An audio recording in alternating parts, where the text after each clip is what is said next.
cantan calladitos.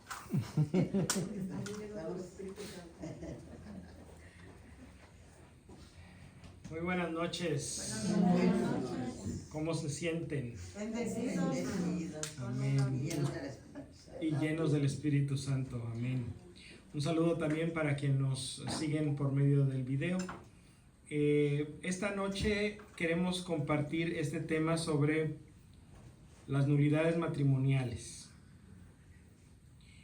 Es un tema un poco delicado, así es que creo que debemos de empezar.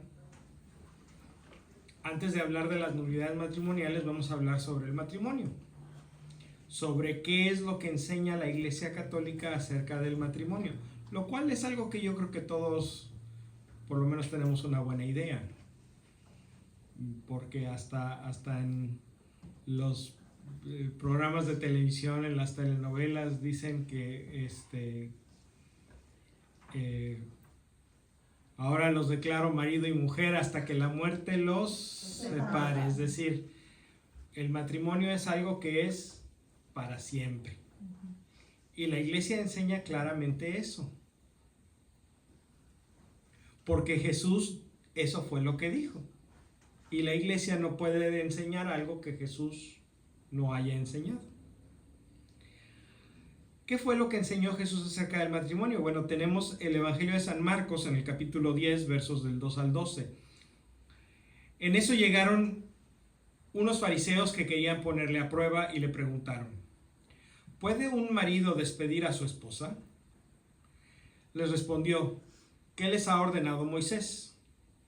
Contestaron: Moisés ha permitido firmar un acta de separación y después divorciarse. Jesús les dijo: Moisés, al escribir esta ley, tomó en cuenta lo tercos que eran ustedes. Pero al principio de la creación, Dios los hizo hombre y mujer, y por eso dejará el hombre a su padre y a su madre para unirse con su esposa, y serán los dos una sola carne. De manera que ya no son dos, sino uno solo. Pues bien, lo que Dios ha unido, que el hombre no lo separe. Cuando ya estaban en casa, los discípulos le volvieron a preguntar sobre lo mismo, y él les dijo: el que se separa de su esposa y se casa con otra mujer comete adulterio contra su esposa. Y si la esposa abandona a su marido para casarse con otro hombre, también ésta comete adulterio. Palabra del Señor. Jesús efectivamente dijo eso. Y no podemos decir que, bueno, Jesús no quería decir eso, quería decir otra cosa. Es muy claro. El que se separa y se vuelve a casar comete adulterio contra la primera pareja. Esas son las palabras de Jesús. O a lo mejor hay que matizarlas. ¿Cuántos evangelios tenemos? 4 canónicos. Hay muchos otros apócrifos, pero canónicos 4. Y Marcos, el que acabamos de leer, fue el primero que se escribió. Los otros vinieron un poco después. Entonces, para cuando Mateo escribió su evangelio, esta doctrina de Jesús ya había causado suficientes preguntas y suficientes problemas como para que Mateo le diera un poco un enfoque diferente. La escena es muy similar, pero hay un par de diferencias muy importantes, y en la que quiero que nos fijemos está casi al final, y se las voy a recalcar con el tono. Pero este es Mateo 19, 3 al 12. Se le acercaron unos fariseos y lo pusieron a prueba con esta pregunta: ¿está permitido a un hombre divorciarse de su mujer por cualquier motivo? Jesús respondió: ¿no han leído que el Creador al principio los hizo hombre y mujer y dijo: el hombre dejará a su padre y a su madre y se unirá a su mujer y serán los dos una sola carne? De manera que ya no son dos, sino una sola carne. Pues bien, lo que Dios ha unido, no lo separe el hombre. Los fariseos le preguntaron: entonces, ¿por qué Moisés ordenó que se firme un certificado en caso de divorciarse? Jesús contestó: Moisés vio lo tercos que eran ustedes y por eso les permitió despedir a sus mujeres, pero al principio no fue así. Yo les digo, el que se divorcia de su mujer, fuera del caso de infidelidad y se casa con otra, comete adulterio. Palabra del Señor. Estas también son las palabras de Jesús. ¿Se fijan que en la primera versión que leímos en Marcos no había ninguna excepción? Y en esta segunda sí hay una excepción. Y desafortunadamente esta traducción es muy problemática. Dice, fuera del caso de infidelidad. Pareciera como que la infidelidad es una razón suficiente para divorciarse. Y a lo mejor es una razón para divorciarse, pero la iglesia no dice que eso justifica que la persona quede libre para volverse a casar. ¿Qué es lo que pasa con esta frase? ¿Se acuerdan que los evangelios no se escribieron en español, verdad? Ni en inglés, ni en latín. ¿En qué idioma se escribieron? En hebreo. No, en griego, exactamente. Los evangelios, todo el Nuevo Testamento fue escrito en griego. La mayor parte del Antiguo Testamento fue escrito en hebreo, pero el Nuevo Testamento fue escrito todo en griego. Entonces aquí hay una palabra griega que es la excepción. El que se divorcia de su mujer fuera del caso de esta palabra y se casa con otra, comete adulterio. La palabra griega es porneia. ¿Cómo que le suena? Como pornografía, ¿verdad? Es la misma raíz, ¿verdad? Pero ¿qué significa? En griego, cuando la gente decía porneia, ¿qué significa? Pues significa cualquier clase de inmoralidad sexual. Puede significar algo tan chiquito como los malos pensamientos. O puede significar algo tan grave como el abuso sexual de un menor o tener relaciones con un animal. O sea, y todo lo que esté en medio de esos dos extremos cabe dentro de porneia. Entonces es muy difícil tratar de adivinar lo que quiso decir Jesús en esta segunda versión de sus palabras, cuando hay una excepción para la permanencia del matrimonio. Los estudiosos están de acuerdo en que no puede ser algo muy, muy sencillo, muy pequeño, porque entonces sería cualquier cosa es suficiente, cualquier clase de inmoralidad sexual es suficiente como para pedir el divorcio. Pero tampoco puede ser el extremo, porque no se entendería por qué Mateo sintió la necesidad de agregar esta cláusula de excepción a las palabras que Marcos nos había dejado, si no fuera algo lo suficientemente común como para que hiciera la diferencia. O sea, si vas a hacer la diferencia para 3 casos de cada millón de casos, pues como que no tiene mucho sentido. Entonces, los estudiosos de la Biblia piensan que esto está más o menos a la mitad. No es infidelidad, es más bien, me gusta más la traducción que hace, creo que es la Biblia de Jerusalén, en caso de unión ilegítima. ¿Qué quiere decir esto? Cuando la unión o el supuesto matrimonio original va en contra de la ley divina. ¿A qué se refiere? La iglesia estaba evangelizando al mundo y estaba encontrando culturas donde se practicaba la poligamia. Entonces, cuando un hombre que tenía 3 mujeres se convertía al cristianismo, ¿qué pasaba con sus mujeres? Sí. Exacto, o sea, entonces con las otras 2, aunque conforme a su cultura estaba casado y bien casado, pues tenía que dejarlas. Y ellas, pues no podían estar unidas o vinculadas con ese hombre de manera que no pudieran volverse a casar. Sería injusto para ellas. Ellas actuaron de buena fe. Entonces, este es un ejemplo de unión ilegítima. También algunas de estas culturas que la iglesia estaba encontrando fuera de la cultura judía, practicaban el incesto.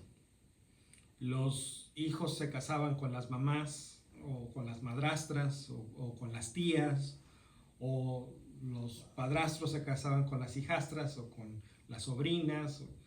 Y el pueblo judío entendía que cuando una relación estaba lo suficientemente cercana en el área de consanguinidad, pues esa unión iba en contra de la ley divina. Entonces decían, si este es el caso, pues esta unión no puede sostenerse si esta persona quiere entrar en la iglesia. Pero entonces hay que separar esta unión ilegítima, pero las partes necesitan estar libres para casarse porque lo más probable es que lo necesiten. Entonces, si se fijan,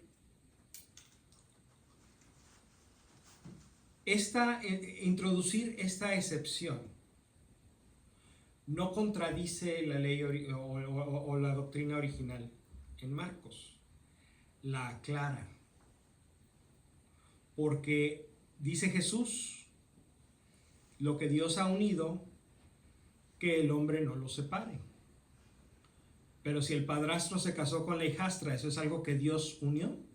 No. Pues no. Ni los primos se pueden casar. Ese es un caso especial y ahorita lo vamos a tratar. Estrictamente no. Pero entre primos hermanos, en algunas circunstancias, hay necesidad de dispensar de ese impedimento. Hay algunas comunidades que son tan pequeñas que realmente todo mundo es primo de todo mundo. Entonces, si no vas a permitir el matrimonio entre primos, pues no va a haber ningún matrimonio y se van a extinguir. Se va a acabar esa comunidad. Entonces, la iglesia se reserva el derecho de dispensar entre primos. El tío con la sobrina no. La tía con el sobrino no. Porque esos son 3 pasos. Yo soy el primer paso, mi mamá es el segundo paso y mi tía es el tercer paso. Como son 3 pasos, no se vale. Son 2 pasos menos, ¿verdad? Pero yo soy el primer paso, mi mamá es el segundo paso, mi tía es el tercer paso, mi prima es el cuarto paso. Entonces, si son 4 los pasos, se puede dispensar en algunas circunstancias. Si son 5 pasos, no se necesita dispensa, ya no hay obstáculo. Sí.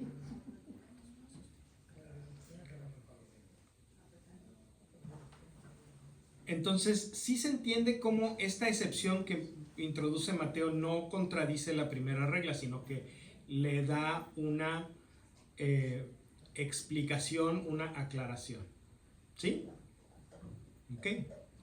Vamos a avanzar un poquito más y vamos a leer a San Pablo. En la primera carta a los Corintios, capítulo 7, versos del 10 al 15, Pablo dice esto: en cuanto a los casados, les doy esta orden, que no es mía, sino del Señor. Que la mujer no se separe de su marido, y si se ha separado de él, que no se vuelva a casar o haga las paces con su marido, y tampoco el marido despida a su mujer. Palabra de Dios. Básicamente esta es la misma enseñanza de Jesús, ¿sí? San Pablo está diciendo esto, pero San Pablo continúa: a los demás les digo,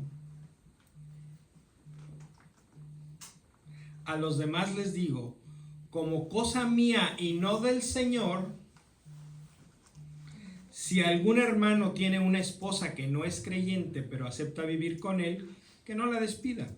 Del mismo modo, si una mujer tiene un esposo que no es creyente, pero acepta vivir con ella, que no se divorcie. Pues el esposo no creyente es santificado mediante su esposa, y la esposa no creyente es santificada mediante su marido cristiano. De no ser así, también sus hijos estarían lejos de Dios, mientras que en realidad ya han sido consagrados. Ahora, ojo. Si el esposo o la esposa no creyente se quiere separar, que se separe.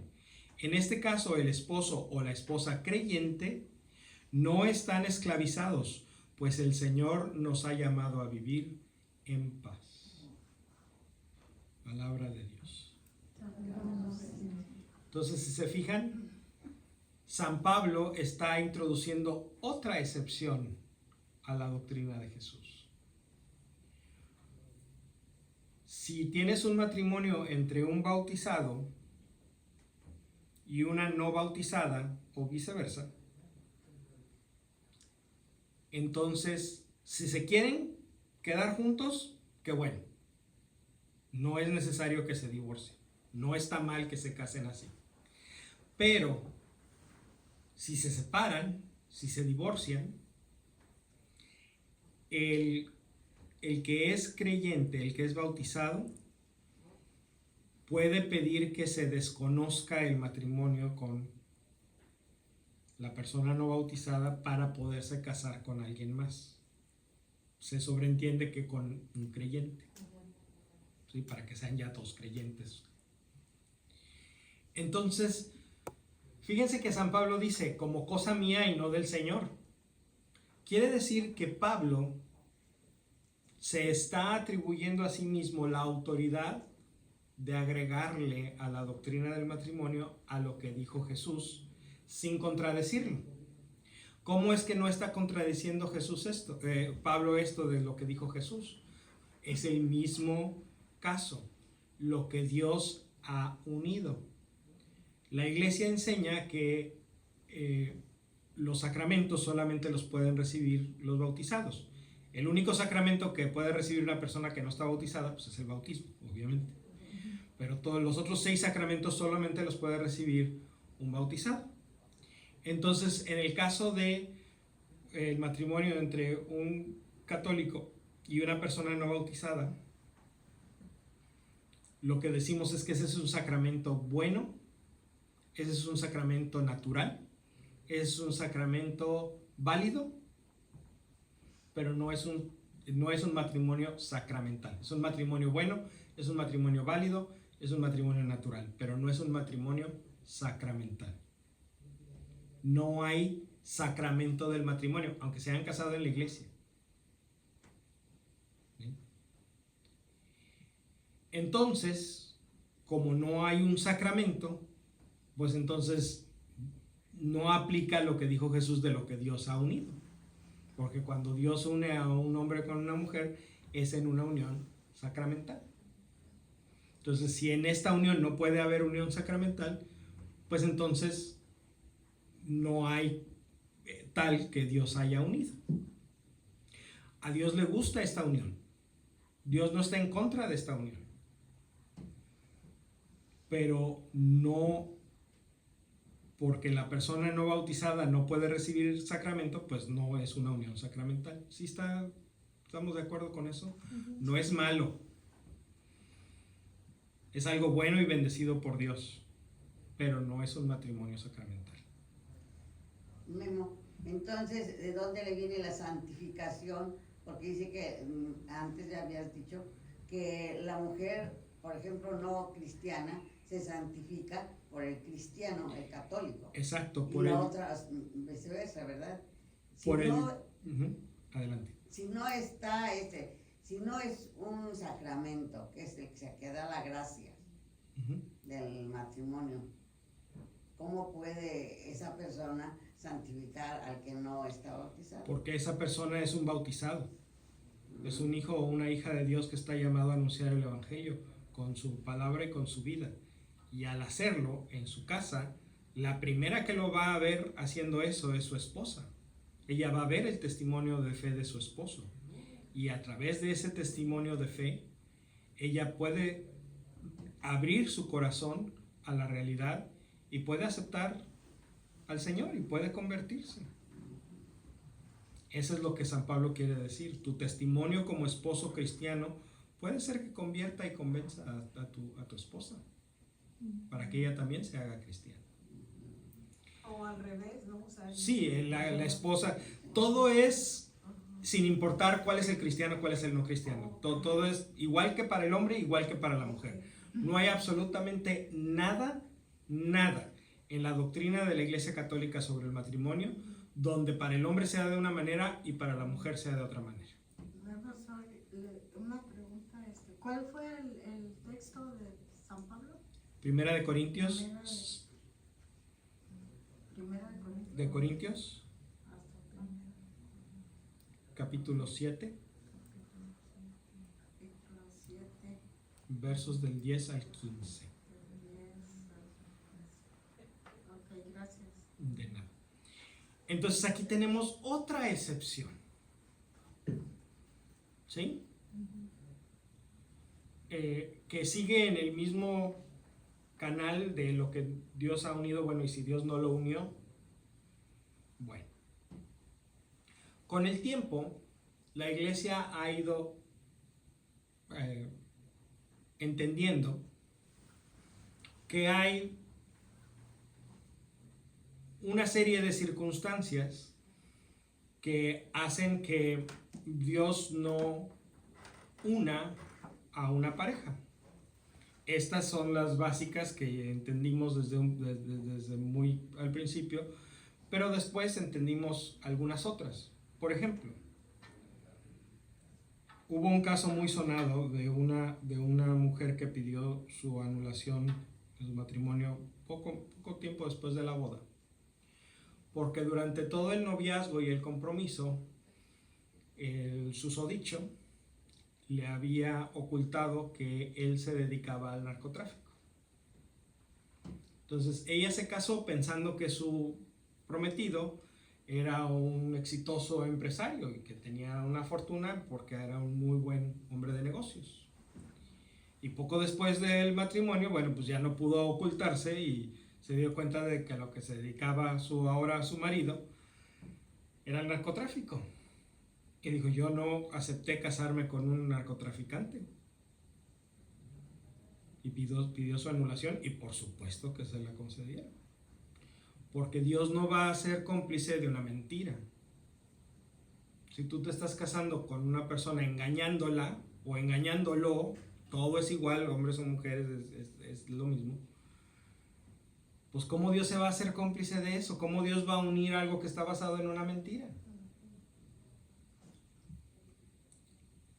Entonces, esa es una razón para declarar la nulidad del matrimonio. Otro caso muy típico. Están los muchachos noviando y de repente, pues llega el tercero en discordia. Está la muchacha embarazada. Y pueden pasar varias cosas. Puede pasar que ellos se den cuenta y que para taparle el ojo al macho digan luego, pues no, es que ya queremos casarnos porque ya estamos seguros de ya, y quieren engañar incluso a sus papás para venir y tratar de arreglar su boda lo más pronto posible. Pero lo que Dios ha unido, Dios, para unir una unión basada en el amor, esa unión basada en el amor también necesita estar basada en la libertad. El que no tiene libertad no puede amar. Entonces, esta pareja que tiene esa presión interna para casarse, pues no está actuando libremente. Y aunque digan, ay, pero de todos modos nos íbamos a casar, Entonces, espérense. Si de todas maneras se van a casar, espérense. Tengan a su bebé, sea una buena mamá, asegúrate que él es un buen papá, ahora que tienes la oportunidad de hacerlo. Y ya después, ya que haya pasado el trance del embarazo y del parto, vengan y con gusto nos casamos. Claro que sí. Pues esa es la razón por lo que dicen que cuando está embarazada una persona mujer, no se puede hacer el matrimonio hasta que No debería. Ahora, hay casos, ¿verdad? Esto es obviamente cuando se trata del primer embarazo.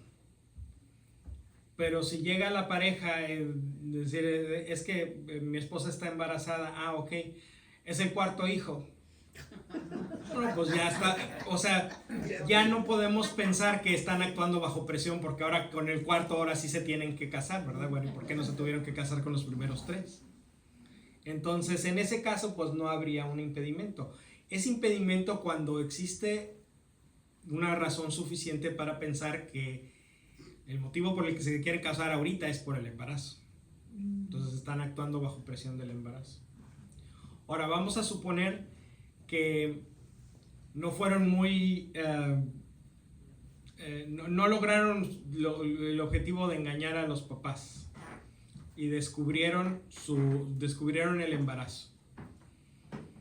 Y entonces el papá de la muchacha saca la escopeta y le dice al muchacho: o te casas con mi hija o te relleno de plomo. O te casas con la escopeta. Pues ahí tampoco hay libertad, ¿verdad? Presión. Ahí hay una presión, están actuando con obligación. Y no tiene que ser una escopeta física, puede ser cualquier otra clase de miedo. Cuando las personas están actuando por miedo, no están actuando con libertad. Bueno, allá en mi pueblo, cuando a veces había hombres que se robaban a las muchachas, y eso como... Una muchacha a la que se la roban, ¿podemos estar seguros de que está actuando con libertad? Creo que no, porque la está llevando a la fuerza, porque esa la arrastraban de los adultos. Esa es una razón muy típica en matrimonios que se quieren anular de parejas de cultura hispana. Y es que el Código de Derecho Canónico es bien claro, o sea, no vamos a leer todos los cánones, pero ese está, ese está muy claro. Déjenme buscarlo por aquí.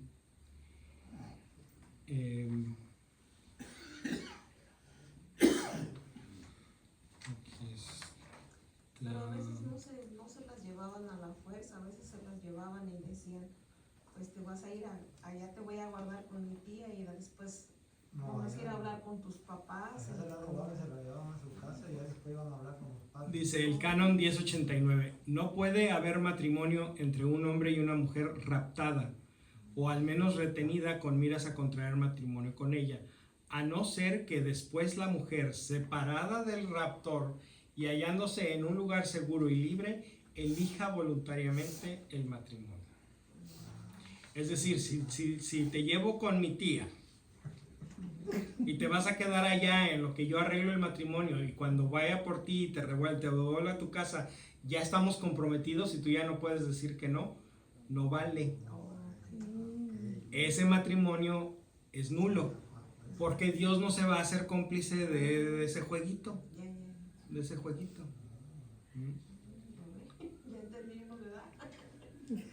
Entonces, Sí, pero cuando hay como por ejemplo llegan a la iglesia y no el sacerdote no sabe eso y ya le dice cásanos porque ya es comprometida. No es válido porque no es válido. El matrimonio no depende de lo que haga o diga el sacerdote.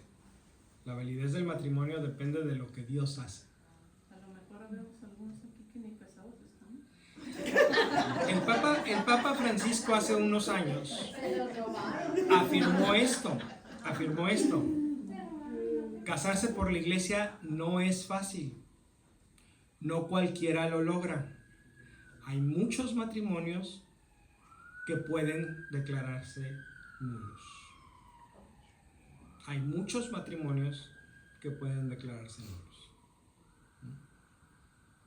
Como la que se fue con el novio por salirse de su casa. Como la que se fue con el novio por salirse de su casa, sí, porque la razón por la que se casó no es porque quería unirse para siempre con su novio para formar una familia y ser felices. La razón por la que se casó es para salirse de su casa. Eso no es una buena razón. Dios no se va a hacer cómplice de un jueguito así. Entonces, esa es una muy buena razón para declarar un matrimonio nulo. Algunas otras.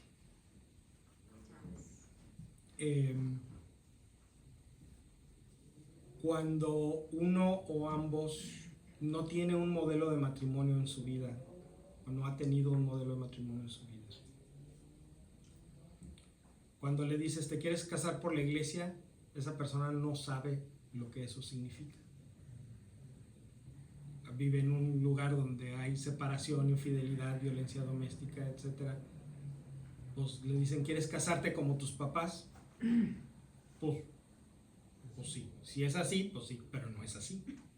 Entonces cuando dice si es así, pues sí, pues no se está comprometiendo a lo que la iglesia enseña con respecto al matrimonio. Es una persona que no tiene un ejemplo en su vida de un matrimonio estable. No tienen que ser sus papás. Pueden ser abuelos, pueden ser tíos, puede ser un vecino, puede ser... Pero si no hay nadie en su vida que tenga un matrimonio estable, pues es muy poco probable que esa persona quiera casarse. Otro caso que me ha tocado, una persona que dice, yo me acepté casarme porque tenía mucho miedo a estar solo. Porque yo no me crié con mis papás, me criaron otras personas. Y yo siempre crecí con ese miedo de no estar seguro de que yo contaba con una familia. Entonces yo crecí con miedo de que un día me iba a quedar solo. Este era un hombre. Y entonces por eso me casé a los 17 años con una muchacha de 15. ¿Y qué creen? Pues no funcionó, ¿verdad? Muy inmaduros y mayores. Exacto. Y un motivo que no era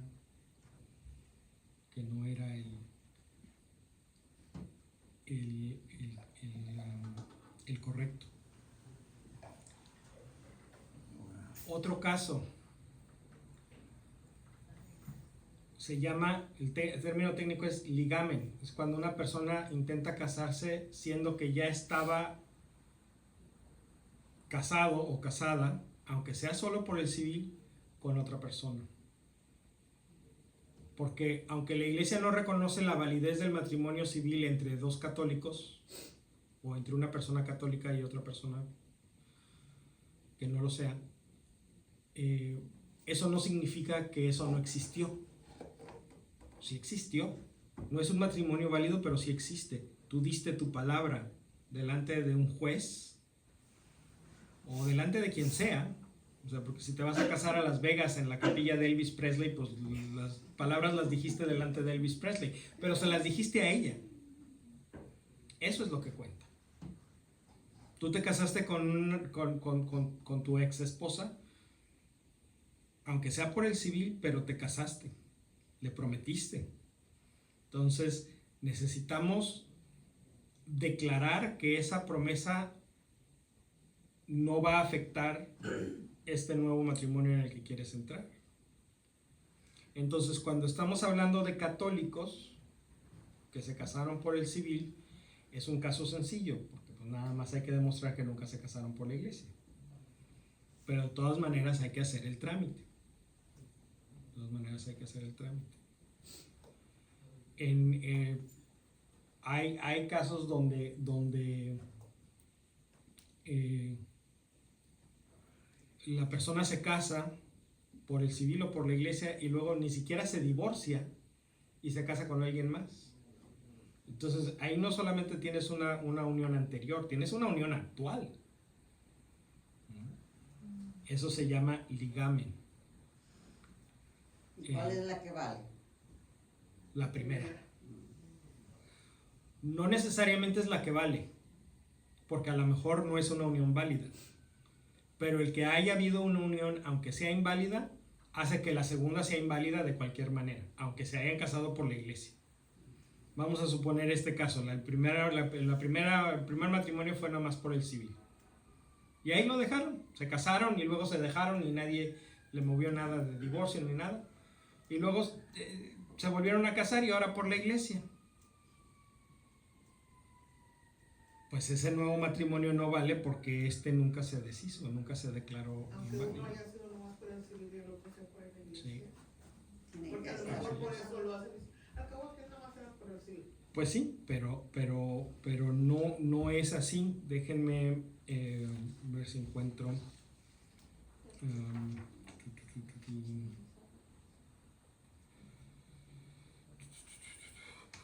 Raptada, la muerte del cónyuge.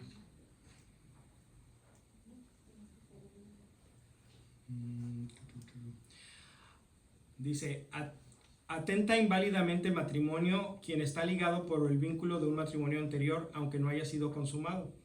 Aun cuando el matrimonio anterior sea nulo o haya sido disuelto por cualquier causa, no es lícito contraer otro antes de que conste legítimamente y con certeza la nulidad o disolución del precedente.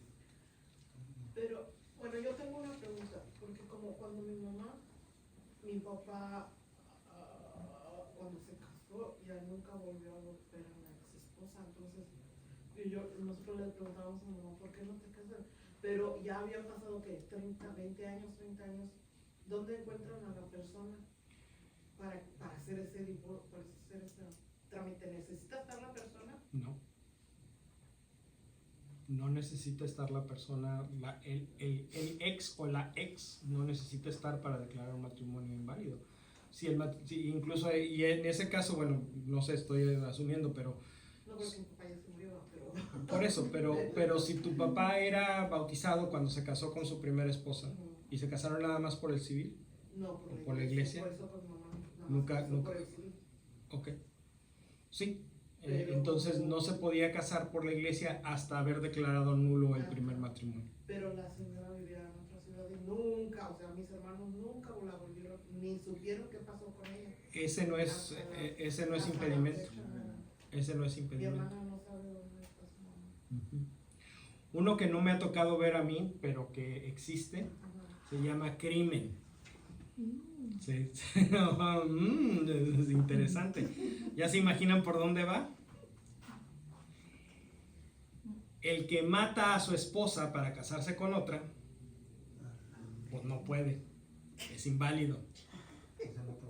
El que mata al esposo de otra para casarse con ella, no puede, es inválido.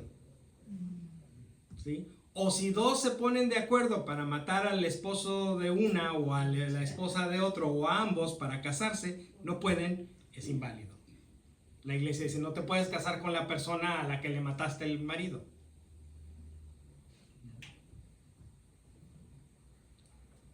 Y vuelvo a lo mismo, es igual, esposos, esposas, no importa quién sea quién, si hay un asesinato de un cónyuge, esa persona no se puede casar con el viudo o con la viuda. Entonces nada sirvió. De nada, exacto, porque hasta que la muerte los separe, permíteme. En lo máximo. Ya te muerte y ya te separó. Sí. Se trata de que la muerte los separe, pues, o sea, hold my beer, como dicen aquí, ¿no? Entonces el rey David nunca se pudo casar con la... Bueno, de eso No. no estoy hablando de más atrás de Jesús, ¿no? Para empezar, el rey David ya tenía algunas otras esposas antes de Betsabé. Pero efectivamente, si el rey David hubiera sido católico, que no lo era, no hubiera podido casarse con Betsabé de todas maneras porque él provocó la muerte de Urías. Porque él lo mandó a heredar en frente de la batalla. Es intencionalmente. Sí. Entonces, ese es el impedimento de crimen. Otro impedimento, el sacramento del orden sagrado. Una persona que ha sido ordenada diácono o sacerdote o obispo no puede casarse. Necesita pedir una dispensa que está reservada a la sede apostólica, a Roma. O sea, si un padrecito deja de ser padrecito, porque ya no quiere ser padrecito, está bien, puede hacerlo, pero no puede casarse. Si quiere casarse, necesita pedir a Roma que se le devuelva al estado laical, es decir, que se elimine, porque no se puede eliminar la ordenación, pero que se le retiren todas las obligaciones y todos los derechos que tiene como clérigo para que pueda entonces casarse. Yo conozco si por lo vive menos. solo así. Si viven solo, bueno, entonces viven en Amaciato. ¿Y el diácono por qué?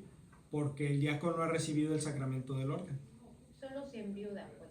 No, No, ya sí, por ejemplo, ya viudos ni así pueden ya casarse. No.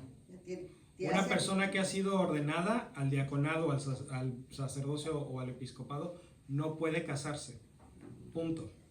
Pero el diácono ya está, Ah, sí. Sí, por La eso iglesia me sí decía. ordena hombres casados. sí, Por ejemplo, yo. exactamente. Sí. Pero la iglesia no casa hombres ordenados. O sea que algún diácono que hubiera sido viudo no se puede volver a casar. No es se lo puede que volver quiere a casar. Tendría que hacer lo mismo que el sacerdote. Tiene que pedir a Roma ser devuelto al estado laical y entonces no puede de ninguna manera volver a ejercer su ministerio de diácono de ninguna forma. O si es Nunca. soltero diácono. No. Una persona que ha recibido el sacramento del orden no puede casarse. decir. O sea, si se ordenó soltero no se puede casar. No se puede casar. De hecho, si un hombre soltero recibe el orden al diaconado, necesita hacer promesa de celibato. Sí. Sí.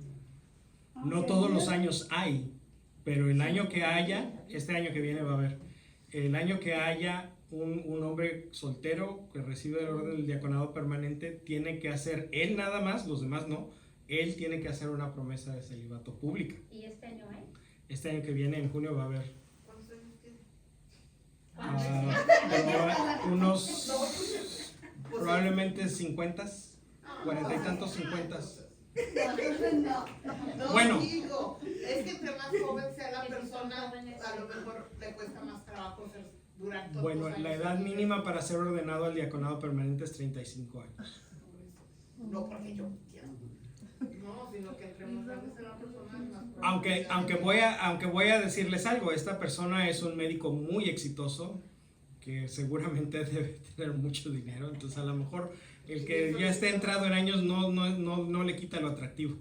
Pero no es que a él le quite lo atractivo, sino que él pueda, ¿cómo se dice? Permanecer sin... Que Ajá. permanecer célibe.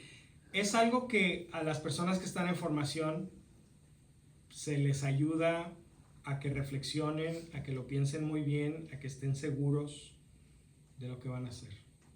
No son muchos, cada año hay cuando mucho uno y no todos los años hay. Por ejemplo, este año que viene va a haber uno, al siguiente año no va a haber ninguno y así.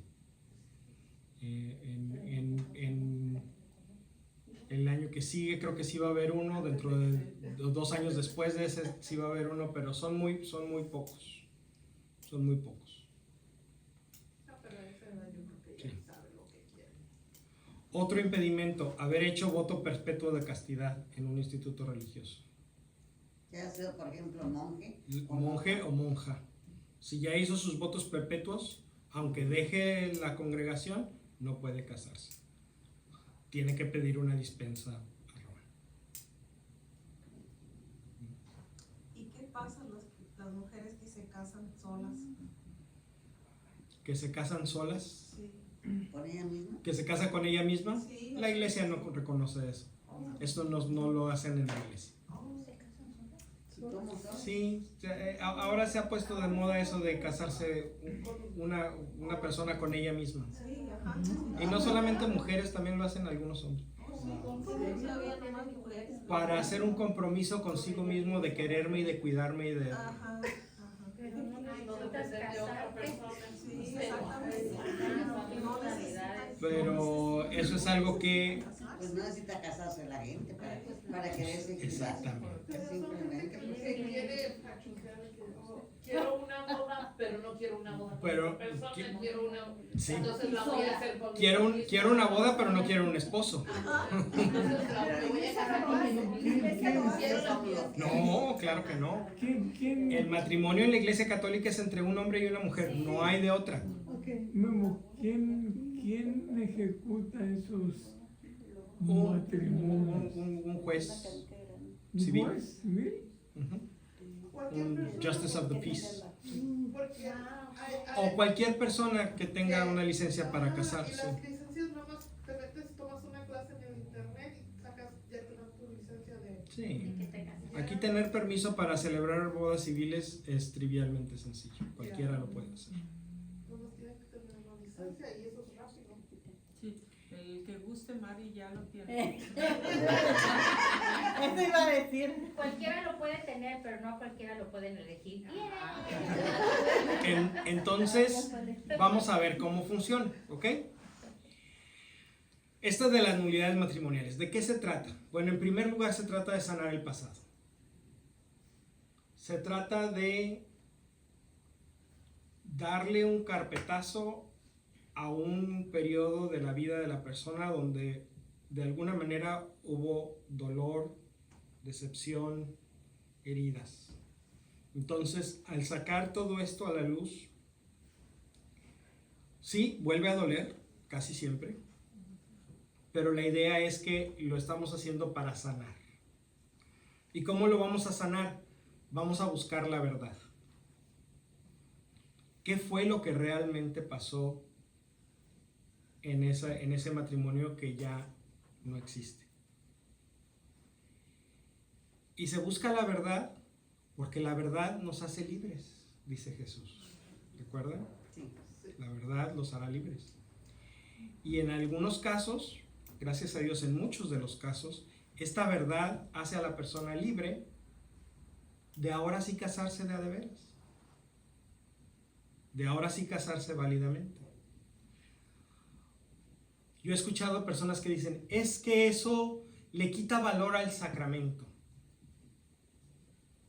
Y yo lo que les digo es que al contrario, le da su valor al sacramento. Y dice, el sacramento no es algo que cualquiera logra. El sacramento del matrimonio es algo que requiere conciencia, intención, formación y compromiso. Cualquiera de esas cosas que falten, y bueno, y verdad, por supuesto, y libertad. Hay muchas cosas que se requieren para que haya un sacramento del matrimonio. Y lo que estamos diciendo es, si alguna de esas no estaban, entonces no hay sacramento. No es que le estemos quitando fuerza al sacramento, al contrario, estamos reconociendo que el sacramento es algo bien importante. Y que si alguien tomó las cosas a la ligera, con culpa o sin ella, porque hay personas que entran en un matrimonio inválido sin saber, ¿no? sin que ellos lo estén haciendo intencionalmente, decir, pues nomás voy a hacer como que me caso, pero al cabo no me quiero casar. No es siempre el caso, hay algunos, pero no es siempre el caso. Entonces no devalúa el sacramento, al contrario, nos hace darnos cuenta de las exigencias del sacramento, ¿sí? Porque seguimos respetando lo que Jesús enseñó. No estamos yendo en contra de lo que Jesús enseñó, simplemente estamos diciendo, no, en este caso Dios no es el cómplice de esta unión, que está completamente incompleta. Ahí es donde viene eso que, pues no sé si se usa todavía, ¿verdad? Donde preguntan si hay alguna persona que conozca una razón, un motivo por el cual no se puede ejecutar el matrimonio. Esa parte no es una parte de la liturgia católica del matrimonio. Okay. El querer que alguien hable en ese momento es... se puede hacer así, pero lo que la iglesia dice, no, este es el momento, si ya llegaste a la boda, quiere decir que tanto la pareja como el testigo oficial de la iglesia, el sacerdote o el diácono, quien quiera que esté oficiando, ya tienen la certeza de que esto va en serio. La iglesia, por ejemplo, pide que haya 2 testigos de cada quien que afirmen bajo juramento que estas 2 personas son libres para casarse del uno con el otro. Entonces, el testimonio de 2 personas, conforme a la escritura, es válido. Entonces, si tú consigues a 2 personas que den testimonio de que eres libre para casarte, la iglesia cree que eres libre para casarte. Y por ejemplo, si los testigos mienten, Es entre ellos y Dios. el sacramento de todas maneras queda bien. Podría ser... A menos de que hayan mentido con respecto a un impedimento que sí exista. Porque a lo mejor la mentira es que a ellos, o sea, tú estás diciendo, a mí me consta que esta persona es libre para casarse, pues a lo mejor no te consta. Y estás diciendo una mentira. Pero esa mentira te afecta nada más a ti. Si la persona efectivamente es libre para casarse, pues no pasa nada, es libre para casarse. Pero si tú estás diciendo una mentira a sabiendas de que esta persona realmente no es libre para casarse con esta otra, pues no nada más tú dijiste una mentira. Este supuesto matrimonio no está celebrándose con la verdad. Bien, pero bueno, eso ya... O sea, la iglesia no se va a poner a escarbar hasta las últimas consecuencias. La iglesia va a hacer su trabajo de investigación, pero no es de que no vamos a contratar al detective privado para que vaya y saque todos los trapitos sucios de hace 25 años. Por eso se usaban las amonestaciones. Esa era una manera que tenía la iglesia y que la sigue teniendo en algunas ocasiones, en algunos lugares todavía lo hacen, ¿verdad? Publicar las fotografías de las personas. Estos dos se quieren casar, ¿alguien tiene algo que decir al respecto? Sí. Aquí no se hace. Les llaman amonestaciones, les llaman. Amonestaciones, sí. Pero eso aquí no se hace. Eso aquí no se hace. Todavía. Sí, en algunas partes sí. Bueno, entonces hay dos tipos de casos. Los casos que llamamos documentales, donde lo que se hace es presentar documentos para demostrar que la unión es inválida. Tenemos principalmente dos. Los casos de falta de forma canónica, es decir, católicos que se casaron pero sin casarse por la iglesia. ¿Qué se necesita? La petición y dos testigos que digan que esa unión nunca se convalidó en la iglesia católica, y la cuota de $50. Y el acta de bautismo, y el acta de matrimonio, y el acta de divorcio. Eso es algo bien importante. Todos los casos requieren el acta de divorcio civil. ¿Por qué?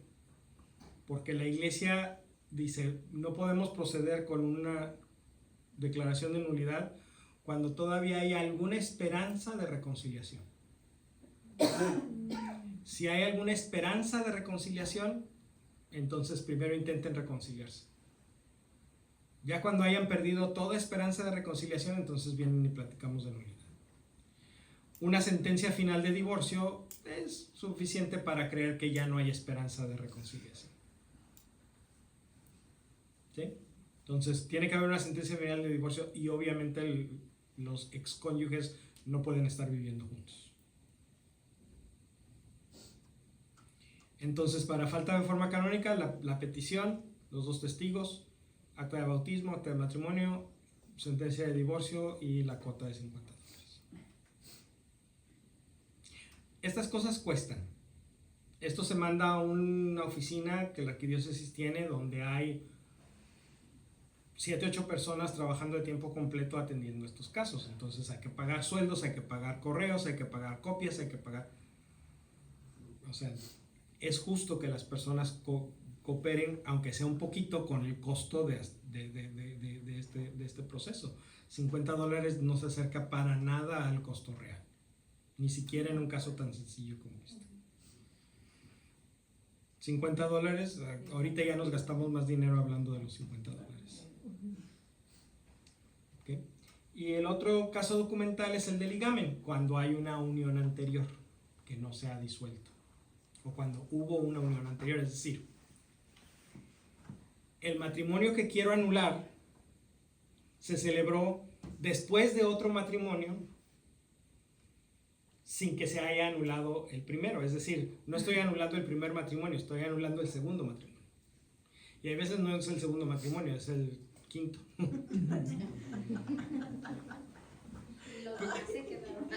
Bueno, el único que tengo que demostrar que no fue anulado fue el primero. Porque automáticamente, si el primero no fue anulado, todos los demás son nulos. Porque el primero todavía valía. Jennifer López ahí. A mí me ha tocado ayudar a una pareja en ese caso. Ellos querían casarse, pero él tenía 2 matrimonios anteriores. Ay, Dios mío. El segundo era fácil de anular porque estaba el primero.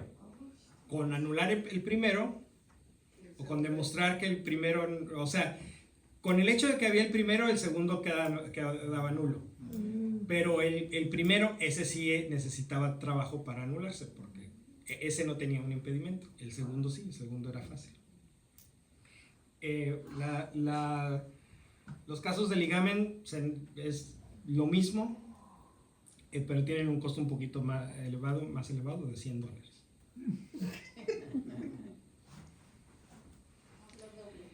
Ahora, esos son los casos documentales. Están los casos judiciales. Los casos documentales tardan unas cuantas semanas. Yo ahorita, la semana pasada recibí uno, se tardó menos de 2 semanas. Los casos judiciales pueden durar entre 1 y 2 años. Es un proceso largo, tedioso, tardado. Requiere mucho trabajo para enviar el caso. Hay que contestar una serie de 20 y tantas preguntas, que son preguntas que no son fáciles de contestar, porque son preguntas de, bueno, ¿qué fue lo que pasó? Entonces, pues hay que remover el pasado, y hay veces que eso cuesta trabajo. Entonces, cuesta trabajo enviarlo, y ya que está enviado, entonces es entre 1 y 2 años para que llegue el caso de regreso. ¿Y cuáles son esos casos? Básicamente hay 3 tipos. Uno que se llama a favor de la fe, cuando uno o ambos de los cónyuges de este matrimonio que se quiere anular no eran bautizados en el momento del matrimonio, y el peticionario, es decir, el que está pidiendo que se anule, si era el bautizado, entonces debe de querer contraer matrimonio con otra persona bautizada ahora, o si era el que no era bautizado, debe de tener la intención de bautizarse y casarse con un católico bautizado. Entonces, este es un caso muy especial y está reservado a Roma. Aquí nada más preparamos los papeles, pero el documento se manda a Roma y Roma decide. Se llama la disolución matrimonial en favor de la fe. Esta no es una declaración de nulidad, es una disolución, es decir, este sí es un divorcio eclesiástico, pero está involucrado una persona no bautizada, entonces este es un matrimonio no sacramental. El segundo es lo que se llama privilegio paulino, porque se refiere a la carta de Corintios que leímos, cuando ambos eran no bautizados cuando se casaron, y el que está pidiendo la anulación debe de quererse bautizar ahora en la iglesia y casarse con una persona bautizada. Entonces, en este caso, el caso sí se queda en la arquidiócesis, pero es el arzobispo el que tiene que juzgar el caso directamente. Esos 2 son casos especiales. Ambos son casos de disolución de un matrimonio no sacramental. La tercera forma de casos judiciales es lo que llamamos un juicio formal. Este es todos los demás casos. Se casaron por la iglesia, eran bautizados, pero hubo algún problema en el momento del matrimonio. Eso sí debe de quedar bien claro. Una declaración de nulidad busca algo que estaba mal desde el principio. Si la persona dice, no, es que nos casamos y vivimos muy bien durante 5 años, pero después él me fue infiel. No, pues el matrimonio es válido. Después él te fue infiel y se fue, y sí, mándalo a la fregada, pero no te puedes volver a casar. Pero si cuando eran novios él andaba con varias novias y después, al poco tiempo después de casarse, tenía su catedral, pero también tenía sus capillitas, ese es un caso diferente. Porque podemos decir, desde el mero principio, él no tenía la intención de ser fiel.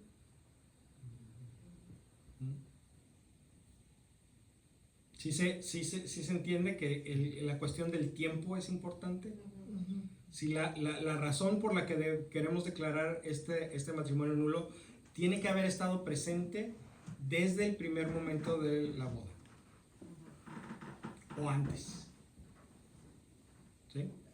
Si es algo que empezó a suceder después, no es un muy buen caso. Lo único que se puede hacer es decir, hay razones para pensar que este comportamiento ya estaba presente antes, pero él lo estaba ocultando, o ella lo estaba ocultando. Pero eso hay que demostrarlo. Y eso es difícil de demostrar. Les impactó mucho lo de las anulaciones. Entonces, una persona que se divorcia del civil con alguien y va por vivir con alguien más y vive junto, no se puede divorciar por la iglesia con su esposa que estaba casado por la iglesia.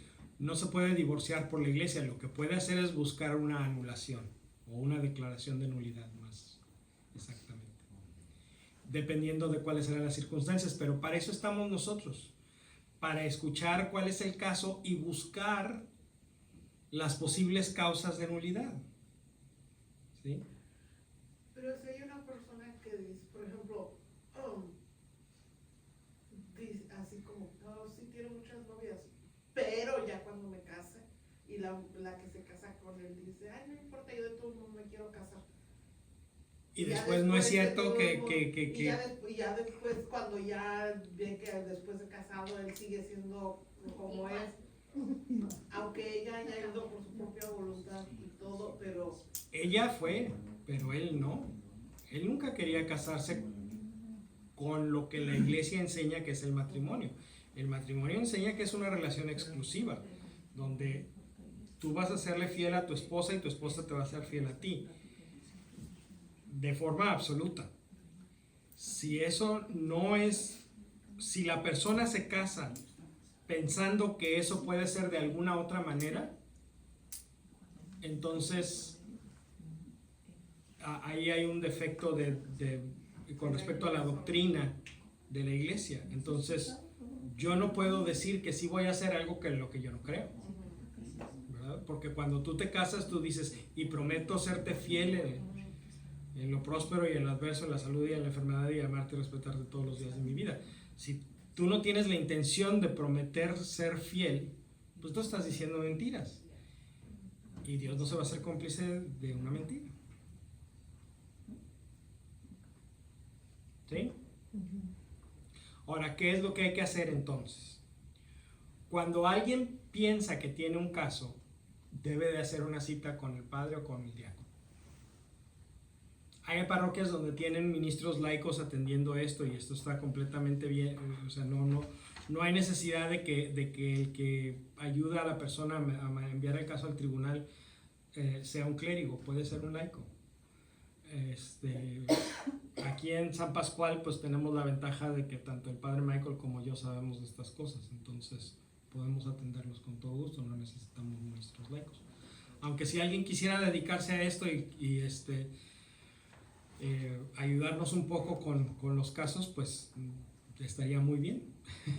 Yo les puedo decir dónde van a tomar el training para poder hacer esto. Unos 5 o 6 al año. Sí. No son muchos, pero luego suele suceder que cuando anunciamos las bodas comunitarias y empezamos a hacer las entrevistas con las parejas que se quieren casar, algunos tienen casos, aunque piensan que no los tienen, porque casi siempre es, no, pero mi primer matrimonio fue por el civil nada más y eso no cuenta. Pues no es un matrimonio válido, pero sí cuenta para estos casos, entonces sí tenemos que hacer el trámite y no queremos que nos agarren las prisas. Hay que hacerlo con tiempo. Porque no se puede hacer plan para matrimonio hasta que salga el caso del tribunal. Ahora, el Papa Francisco hizo un par de reformas muy importantes para hacer que estas cosas sean más sencillas.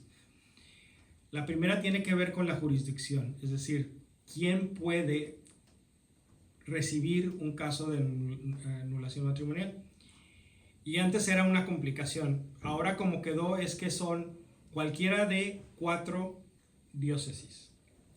La primera es donde se realizó el matrimonio, donde se celebró el matrimonio. Esa es la primera diócesis o arquidiócesis que puede atender un caso de nulidad, es la misma diócesis o arquidiócesis donde sucedió. La segunda, donde vive el ex o la ex. La tercera, donde vive el que está pidiendo, el peticionario. Y la cuarta es donde está la mayor parte de la evidencia. ¿Qué quiere decir esto? La evidencia de un caso de nulidad matrimonial se va a recabar de testigos. Se necesitan por lo menos 4 testigos que puedan aportar su testimonio de las cosas que está alegando el peticionario. O sea, el peticionario va a decir, yo creo que este matrimonio es nulo por esto y por esto y por esto y por esto y por esto. Entonces, necesito proveer 4 testigos para que corroboren lo que yo estoy alegando. Estos testigos pueden estar en cualquier parte del mundo. Toda la comunicación que hay en un caso de nulidad matrimonial es por escrito, por correo. Toda. Lo mejor es cuando el ex participa. Porque si sabemos dónde vive el ex, también le mandamos al ex un cuestionario para que lo llene. Y si lo llena y lo manda, el 99% de los casos eso ayuda a que salga afirmativamente el caso. Pero muchas veces pues no es posible o no es conveniente involucrar al ex. Y eso también está bien. Si no se puede, pues no se puede. Para eso están los otros 4 testigos. ¿Sí vamos bien al respecto? Ok. ¿Qué más? Todo es por escrito. No hay necesidad de carear a nadie con nadie. La otra reforma que hizo el Papa es sobre las apelaciones. Antes, cuando salía una sentencia de nulidad, una sentencia afirmativa de nulidad, es decir, el tribunal dice sí, este matrimonio es nulo, automáticamente el caso se apelaba a otro tribunal. En nuestro caso, el tribunal de primera instancia es Los Ángeles, nuestro tribunal de segunda instancia era la diócesis de Orange. Entonces, inmediatamente después de que salía el caso de aquí, se iba a Orange para que se volviera a revisar y se volviera a hacer. Entonces, pues eso alargaba el tiempo varios meses, y a veces otro año, lo que sea. Y al revés, cuando el tribunal de primera instancia era Orange, el de segunda instancia era Los Ángeles. Entonces, nomás nos intercambiábamos los casos. Pero el Papa Francisco dijo, no, ya no va a haber apelaciones automáticas. La otra parte, el ex o la ex, tiene 15 días naturales para apelar el caso, después de que se emitió la sentencia. Si no hay apelación, pues ya, perdió su chance. A los 15 días la sentencia queda firme. Entonces, cuando llega la primera carta de que la sentencia es afirmativa, le hablo a la persona, llegó la sentencia, hay que esperarnos 15 días, pero dentro de 16 días los veo aquí para empezar a planear su boda. Entonces, si hay que saber a la otra persona que Si se puede, sí. Si se sabe tiene dónde está y todo. que salió eso, sí. Pero si la persona no tiene como... Si no sabemos dónde está, pues no tenemos manera de avisarle, ni modo, pierde su oportunidad. Si a los 15 días no se entera. Tampoco se va a enterar de que ya no está casado. Por eso es muy bueno, cuando es posible, es bueno involucrar a la otra persona, porque la otra persona también queda libre de casarse. Ahí se puede casar. Ahora, es importante entender que la nulidad matrimonial no es un premio al que se portó bien. Porque mucha gente tiene el instinto cuando viene a presentar su caso a decir, es que yo hice todas las cosas bien, entonces me merezco que me den la anulación. No. Si tú hiciste todas las cosas bien y tu ex también hizo todas las cosas bien, pues no les vamos a, o sea, su matrimonio no va a ser nulo. Alguien tuvo que haber hecho algo mal para que el matrimonio sea nulo. Mientras más cosas malas se hayan hecho para ese matrimonio, más probable es que el tribunal vaya a decir que es nulo. Entonces, eso es algo que cuesta un poquito de trabajo hacer que la persona entienda. Mientras más cosas malas salgan, mejor. No trates de maquillar el problema. No trates de presentar tu mejor sonrisa. Enséñanos tu diente chimuelo y tus arrugas y tus... Sí, o sea, enséñanos las cosas que salieron mal, incluso las que tú provocaste. Porque mientras más cosas malas haya, más posibilidad hay de que el matrimonio sea declarado nulo. Y no es un pleito entre la persona que viene a pedirlo y el ex. Porque hay veces que también eso se dice, es que voy a presentar al ex como el villano de la historia y yo como la heroína de la historia. La sufrida, la abnegada. No se trata de eso. El enemigo no es tu ex. El enemigo es el matrimonio que queremos anular. Ese es el que tenemos que presentar en la peor luz posible. A tu ex no, tu ex puede ser un santo. Si la culpa fue tuya, pues acepta la culpa. Casi nunca la culpa es de un solo lado, ¿eh? Nunca me ha tocado ver eso. ¿Sí está claro eso? Entonces no se trata de hacer que el otro se vea mal. Lo que hay que hacer que se vea mal es el matrimonio. Último punto. Hay veces, y a mí no me ha tocado, en mis 13 años de ministerio no me ha tocado ver un caso así, pero es posible que el tribunal emita una declaración de nulidad si este matrimonio es nulo, pero antes de que esta persona pueda volverse a casar, tiene que pasar algo. Esto se llama vetitum, que quiere decir prohibición. Es decir, esta persona no está ligada por el matrimonio anterior, pero está temporalmente prohibida de volver a contraer matrimonio a menos que suceda esto. Y hay 4 tipos de prohibiciones. La primera es una prohibición psiquiátrica.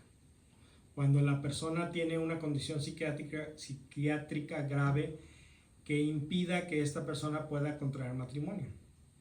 Entonces, para que esta persona pueda contraer matrimonio necesita estar bajo tratamiento psiquiátrico, es decir, médico, necesita tomar medicina para su condición, y el psiquiatra tiene que emitir una carta diciendo que esta condición está bajo control y que la persona puede contraer matrimonio. Necesitamos una carta del psiquiatra. El segundo tipo de prohibición es una prohibición psicológica. Es decir, no psiquiátrica, pero psicológica. La persona necesita ir a terapia para superar X, Y, Z problemas que tenía. Vamos a poner un ejemplo. Adicción al juego. Que no psiquiatra y psicológica es No. Son 2 cosas diferentes. El psiquiatra es un terapista con el que vas y platicas. El psicólogo. El psiquiatra es un médico que receta medicinas. El psicólogo no puede recetar. El psicólogo no puede recetar medicinas, nada más puede darte terapia. Entonces, prohibición psiquiátrica, tienes que ir al doctor, al psiquiatra. Prohibición psicológica, tienes que ir al terapista para que trabajes con él, y en ambos casos el psiquiatra o el psicólogo tienen que mandar una carta a la parroquia diciendo esta persona está superando sus problemas que le impiden casarse y puede casarse. La tercera prohibición es una prohibición pastoral, es decir, esta persona necesita una enseñanza más profunda acerca de lo que significa el matrimonio, porque la razón por la que se anuló el matrimonio anterior es porque esta persona no sabía de qué se trataba. No sabía que se trataba de tener hijos, no sabía de qué se trataba de ser fiel, no sabía que se trataba de que durara para siempre. Entonces, pues sí, ese matrimonio no es válido, pero si esa persona sigue igual, pues el siguiente matrimonio tampoco va a ser válido. Entonces hay que asegurarse de que esta persona haya aprendido y aceptado la enseñanza de la iglesia acerca del matrimonio. Y la cuarta es una prohibición legal. Cuando sucede es cuando esta persona tiene un compromiso con su matrimonio anterior, por ejemplo, el child support o alimony, y no lo está cumpliendo. Entonces, tiene que haber un documento de la corte que demuestre que esta persona está otra vez cumpliendo con esas obligaciones. Porque el hecho de que se haya declarado nulo el matrimonio anterior no significa que no seas responsable de tus hijos, o de tu esposa, o de tu esposa, o de tu ex esposo. Entonces, si ves nulo, pero no estás cumpliendo con tus obligaciones, no te puedes volver a casar y adquirir otras obligaciones. Tienes primero que cumplir las que ya tienes. ¿Sí? Entonces, son 4: psiquiátrico, psicológico, pastoral y legal. Vuelvo a lo mismo. Nunca me ha tocado que salga una declaración de nulidad con un petitum. Pero es posible. Les voy a enseñar una imagen, pero no se me vayan a asustar. Tenemos un procedimiento para saber cuál es el tipo de caso que es. Se ve así. Así de fácil es saber cuál tipo de caso es. Así de fácil. Así de fácil. ¿Sí? Este lado azul, que es el más pequeño, es cuando los dos ex cónyuges son católicos. Este lado verde es cuando uno era católico y el otro no. Y este lado rojo o rosa es cuando ninguno de los dos era católico.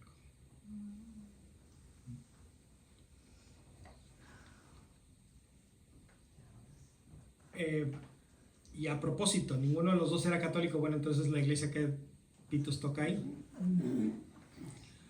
Ahí les va varias cosas. 2 personas que no están bautizadas pueden casarse por su religión, si es otra religión, por ejemplo, 2 musulmanes, ¿verdad? Pueden casarse por su religión. No, la iglesia no va a reconocer que es un matrimonio sacramental, pero la iglesia reconoce que es un matrimonio válido. Entonces, si ese matrimonio se acaba y una de esas personas ahora quiere casarse con una persona católica, bueno, ese matrimonio anterior entre 2 musulmanes, la iglesia tiene que declararlo inválido. Y no es fácil. Eso requiere un juicio formal. Peor aún, vamos a pensar que esas 2 personas cuando se casaron eran musulmanes. Pero en algún momento de la historia ambos se bautizaron. Se convirtieron al cristianismo de cualquier sabor, no tiene que ser al catolicismo, puede ser a cualquier otra iglesia cristiana que tenga un bautismo válido.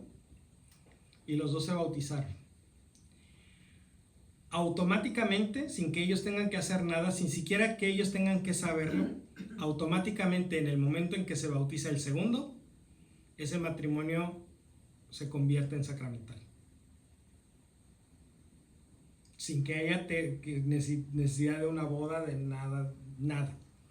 Si ellos estaban casados y se bautizaron, automáticamente ese matrimonio se convierte en un sacramento. Entonces, si se quiere deshacer, si se quiere anular, pues hay que hacer un juicio formal, como si se hubieran casado en la catedral. Otro caso todavía más interesante: 2 cristianos bautizados pero no católicos. No están obligados a casarse como de la manera en que casa la iglesia católica. Vamos a pensar 2 luteranos se casan en la iglesia luterana. Su matrimonio es sacramental. 2 luteranos se casan en la corte de Ventura. Su matrimonio es sacramental. Porque ellos no tienen la obligación de observar la forma canónica, no tienen la obligación de casarse en una iglesia. 2 bautizados que se casan y es sacramento. 2 luteranos que van y se casan a Las Vegas enfrente de Elvis Presley, es un sacramento. Pero entonces, 2 católicos que se casan en Las Vegas. No, porque ellos sí están obligados a seguir la forma canónica. Sí. La única diferencia que hay, no todas las iglesias son iguales. Las iglesias ortodoxas sí requieren un rito sagrado. Entonces, si el matrimonio es entre 2 ortodoxos o entre un católico y un ortodoxo, no vale ir a Las Vegas, no vale ir a la corte. Tiene que En el caso de que sea un ortodoxo, tiene que haber un sacerdote ortodoxo celebrando la boda. Si son dos católicos que casan en su casa, ¿cómo los hacen? Sí, sí, Salón y ahí- renta priest y te casan en el... Sí, no, ese no vale. O sea, es fácil anular ese matrimonio porque no hay forma canónica. Más aún, si a mí me invitan a celebrar una boda, no digamos en México, si a mí me invitan a celebrar una boda en San Judas, aquí en Westlake, pero el padre Jim de Westlake no me da permiso de celebrar esa boda, y yo voy y la celebro, para empezar yo me meto en un problema, pero la pareja también, porque esa boda no es válida, porque yo no tengo facultad para ser testigo de esa boda. Igual si aquí viene, a mí me ha tocado, ¿ustedes se acuerdan de Monseñor Lorenzo Miranda? ¿Sí? En ese entonces él era el vicario para el clero, era como el segundo al mando de la arquidiócesis, pero él no estaba asignado aquí a esta parroquia. Entonces un día alguien le pidió que se le viniera a celebrar su boda y a mí me tocó hacer la preparación y le hablé: Monseñor, ¿cómo estás? Estoy aquí pues con esta pareja que quiere que los vengas a casar, ¿los vas a venir a casar? No, pues que sí. Pues necesitas que te dé yo facultades, te va a costar una cerveza. Obviamente que estaba bromeando, pero efectivamente yo tenía la responsabilidad de darle facultades, de firmar en un espacio del papel donde decía: yo, que sí soy de esta parroquia, le estoy dando permiso a Monseñor Lorenzo Miranda de que venga. No tiene que ser el párroco. No tiene que ser el párroco, puede obviamente ser el párroco, pero el día que me ordenaron, a mí me dieron un documento con: estas son tus facultades, y una de mis facultades es darle facultades a un clérigo que a mí me conste que esté en good standing, para que celebre sacramentos en la parroquia en la que yo estoy asignado. Ahorita entendí algo que pasó cuando mi hija se casó. Nosotros trajimos un sacerdote que yo conozco desde hace 40 años. Digo, sí la caso, pero se iba a casar en el rancho, en la iglesia del rancho. Pero entonces el padre dijo: pues vamos a hablar con el sacerdote del municipio, porque él era el que le correspondía, y fue pues eso, a pedirle permiso. Y hasta ahorita entendí por qué. Yo pensaba entre mí: pues si este sacerdote se va a casar en mi rancho, aquí está la iglesia, ¿qué tenemos que ir a pedir permiso al padre? Pero la iglesia pertenecía a ese pueblo. Sí, un clérigo, diácono, sacerdote, lo que sea, está asignado a una parroquia. En esa parroquia tiene sus facultades, pero en ninguna otra. Entonces, yo necesito pedirle permiso al padre Jim en Westlake para ir a hacer algo en Westlake. Pero el padre Michael también necesita pedirle permiso al padre Jim para ir a hacer algo en Westlake, porque el padre Michael también está asignado a San Pascual, no a San Judas. Entonces, Obviamente si alguien que llega y dice: yo quiero que me case el padre Eder, pero en Santa Rosa de Lima, él tiene que pedir él permiso. tiene que pedir permiso en Santa Rosa de Lima, tiene O que en pedir Santa que le den Cruz, facultades. Porque a veces que llegan: ¿por qué no le dices al padre que si va a ir nos ayuda porque no tienen padre o lo que sea? Entonces necesita. Bueno, hay varias cosas. Por ejemplo, para ir a ayudar a celebrar una misa, pues no se necesita un permiso formal, ¿sí? Obviamente que, pues si voy a ir a celebrar misa en la parroquia de alguien más, pues tengo que, por lo menos la otra persona tiene que saber. Empezaron a hacer las misas en español y no tenían padre en español. Sí. Siempre dicen: ay, es que si tiene padre pudiera ayudarnos ahí, allá. Y sí puede, nada más que necesita tener permiso de allá y también tener permiso de aquí, porque los sacerdotes sí están asignados exclusivamente a la parroquia. Con los diáconos no tenemos ese problema, porque aunque estamos asignados a una parroquia, estamos ordenados para servir a la arquidiócesis.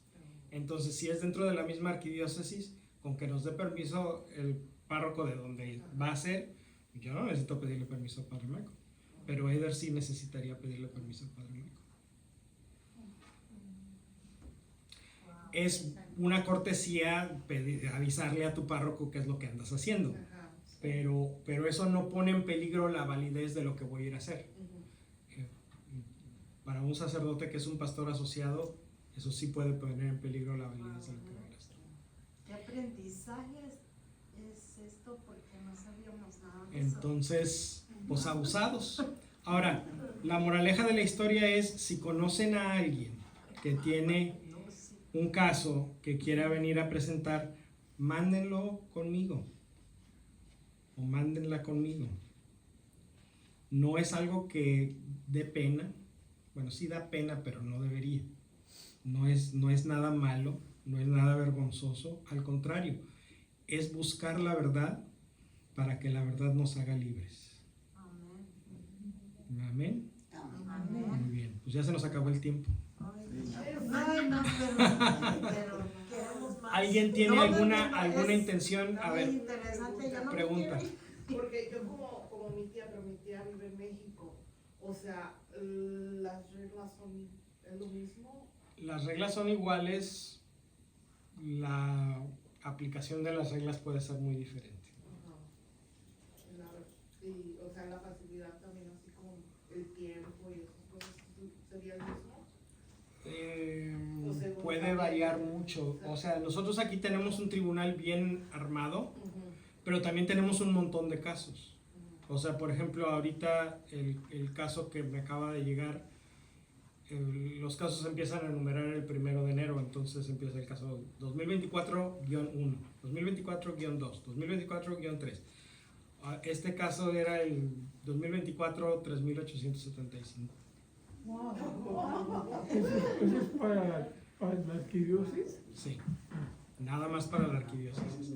Entonces, tardan mucho porque hay muchos casos. En un lugar donde haya alguien atendiendo este tipo de casos, pero no haya tantos casos, pues a lo mejor puede tardar menos. Ahora, aquí en la arquidiócesis de Los Ángeles, el tribunal tiene una visión muy pastoral de decir, vamos haciéndole la lucha de declarar este matrimonio nulo. Otras diócesis a lo mejor no. A lo mejor dicen, no, pues, tienes que absolutamente convencerme de que las cosas fueron así, porque si hay cualquier duda, entonces no. O tiene que ser algo muy grave, porque entonces si cualquier cosita como que, ay, es que esta persona no tenía un buen modelo de matrimonio en su vida, pues ¿qué importa, no? O sea, de todas maneras tienen la obligación de saber, de todas maneras tienen la obligación. Hay tribunales que toman una postura de una manera y hay tribunales que tienen una postura de otra. Al final de cuentas, se trata de un juicio. Es un juez el que determina estas cosas. Y el juez, pues tiene un marco legal, ¿verdad? Tiene las leyes de la iglesia a las que tiene que atenerse, pero esas leyes tienen un cierto campo, ¿verdad? Tienen cancha para moverse de un lado para otro. Entonces, pues también depende mucho del juez si va a ponerse estricto o va a ponerse más relajado. Entonces, aquí en Los Ángeles tenemos la ventaja de que el tribunal tiene una visión muy pastoral de decir, las personas deben de tener una segunda oportunidad. Entonces, si es posible que la tengan, si hay cualquier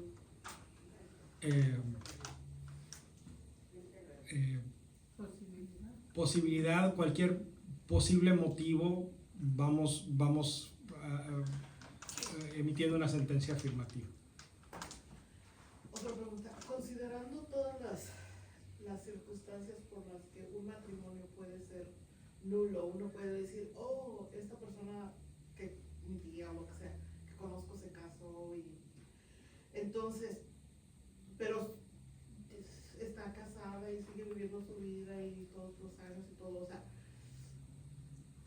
cuando se dice es nulo por las circunstancias, pero ella no, o sea, Pero a ella no le interesa. pero ella, o sea, no tiene, o sea, aunque tenga problemas, ella sigue casada y sigue su vida y no está pensando, ay, no tiene por qué, o sea, no está pensando, cuando aprende esto no está pensando, oh, mi matrimonio es nulo, o qué puedo hacer, o... Hay gentes que ¿por qué sí me abren los casé ojos así? y decir, oh my God, tengo una puerta de escape. No, pero a lo mejor tiene la puerta de escape o Pero no quiere tiene usarla. la posibilidad de decir, es nulo por las circunstancias, pero yo quiero estar. Pero a mí no me importa. Entonces, ese no es un problema. Lo que la iglesia dice, el matrimonio goza del favor de la ley. ¿Qué quiere decir eso? Que el matrimonio es válido a menos que se demuestre lo contrario. Entonces, si a la persona no le interesa demostrar lo contrario, pues a los ojos de la iglesia ese matrimonio sigue siendo válido. Aunque Dios sepa que a lo mejor no lo fue, pero a los ojos de la iglesia, o sea, a nadie se le va a obligar a hacer nada porque de repente descubrió que a lo mejor, o sea, si la persona desea pedir al tribunal que se revise su caso del matrimonio para ver si es nulo o no es nulo, puede hacerlo después de su divorcio civil. Pero si no quiere hacerlo, nadie tiene la obligación de hacerlo. También como la persona que ya, aunque ya esté separada, pero porque dice, no, es que como yo me casé por la iglesia y aunque haya una posibilidad y no quieren buscar la nulidad, Pues no se le puede obligar. se le puede obligar. Pero una persona que nada más se casó por el civil y no se casó por la iglesia, pues es muy fácil anular ese matrimonio civil. No, porque lo que yo estaba platicando ahora que fui a México con mi tía, le digo, es que a lo mejor tú dices, no, pues yo nunca me voy a volver a casar, no, pero la otra persona no le estás dando la libertad de que él pueda, buscar un matrimonio porque tú no estás buscando. Si él quiere, que él lo pida. Porque él ya estaba, por lo que me platicó, él ya tenía otra pareja. Entonces le digo, entonces ¿por qué no buscas una unidad para que él ya pueda estar bien también separado? Pues, ¿por qué le tengo que hacer la tarea a él? O Pero sea, es que, pues ella es la que está más metida en la iglesia, es la que debería de ser. si a ella no le interesa, que no mueva un dedo al respecto. A lo mejor lo más que puede hacer es decirle, oye, ve a tu parroquia, pregúntale al cura o al diácono, si tienes diácono, qué onda con las nulidades, porque a lo mejor puedes hacer una nulidad y casarte, pero es tu trabajo hacerlo. O sea, el que quiera azul celeste que le cueste, o sea, pero sí, no, tú hazlo por mí, ¿no? No, pero ella debe dar el ejemplo. Bueno, yo estoy hablando porque conozco. Ella debe de empezar con el ejemplo. No es necesario. Una amiga que iba de nuevo, pero ella quiere anular su matrimonio. La verdad, no he platicado a fondo con ella, pero ella se quiere casar porque pues ya el esposo la dejó y ya creo que se divorciaron ya, pero ella está casada a la iglesia, nomás que no pudo venir. Dale mi teléfono y que hable conmigo. Con todo gusto la atendemos. Esto es algo que obviamente se debe de tratar en privado. O sea, aunque hubiera venido aquí, pues hubiera escuchado el tema. De todas maneras lo puede ver en el video. Pero no hubiéramos podido entrar aquí en detalles. Porque No, nada más quería ella darse cuenta de que eso es lo que, todo lo que platicó, sí, una buena razón, ¿verdad? Lo primero que hay que hacer es hacer una cita y platicar el caso. En la primera entrevista yo lo único que hago es tomar notas, pero yo no les explico nada de esto. ¿Sí? La primera entrevista es nada más para escuchar. Y ya al final les digo, ok, aquí está lo que tenemos que hacer, aquí está la aplicación, llévesela, léala, lo que pueda ir llenando, llénelo, y la próxima vez que nos veamos, tráigase sus preguntas de que le hayan salido después de ver la aplicación y platicamos más sobre el proceso. Creo que tú veniste en su representación, ¿verdad? ¿Cuánto tiempo lleva el entrenamiento para hacer eso? La verdad es que es bien ridículo. Es un día. Es un día. Ese diagrama es un día. No, pues ya llevo la mitad avanzado. Ya aprendí más sobre De hecho ahorita les di más información de la que les van a dar el día de que los entrenen. Pero necesitan el entrenamiento para que el tribunal sepa quiénes son ustedes y les reciba los casos. Porque si no va a decir, aquí viene un caso firmado por fulano de tal, pues ¿y quién es ese? O sea, tienen que tomar el entrenamiento para que el tribunal sepa de ustedes, no nada más para que ustedes sepan del tribunal. ¿Y esta clase va a seguir o ya es toda esta? Yo esto es la información que tengo para ustedes. Si tienen preguntas... Es un día. No, La plática. No, pero aquí, esta plática.